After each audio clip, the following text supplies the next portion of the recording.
केतना घोटाला कोइलस मरलस केतना घर में से पहिल लटे नए दादा।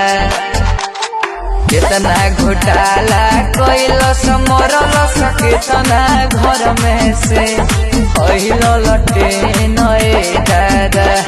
दिहलस दिल में भारी पे पहिल लटे नए दादा। दिहलस दिल में भारी पे पहिल लटे नए दादा। तब ये घोटाला 950 करोड़ रुपए का था। देवघर ट्रेजरी से निकासी का 90 लाख रुपए की अवैध निकासी का आरोप है। आप तो जान छोड़िए मुल्क का। जबरन वसूली लूट डकैती लालू जी के राज में। बेटी बहन के इज्जत लुटले गुंडन बीच समाज में।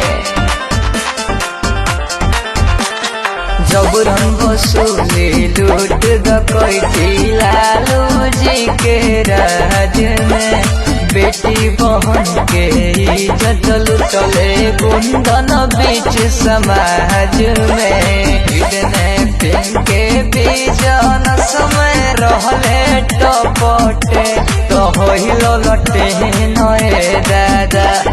दिहलस दिल में भारी पे होइल लटे नए दादा। दिहलस दिल में भारी पे होइल लटे नए दादा।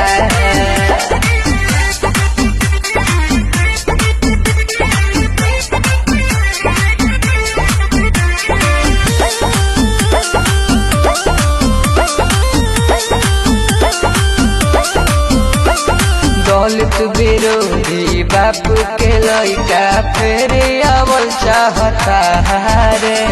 मछरी जैसन भूजी बिहारी के खावल चाहता रे। दलित विरोधी बाप के लइका फेर आवल चाहता रे। मछरी जैसन भूजी बिहारी के खावल चाहता रे। पब्लिक से मंगले हाथ जोड़ दे मौका वंश योगे तो होइल लटे नए दादा। दिहलस दिल में भारी पे होइल लटे नए दादा। दिहलस दिल में भारी पे होइल लटे नए दादा।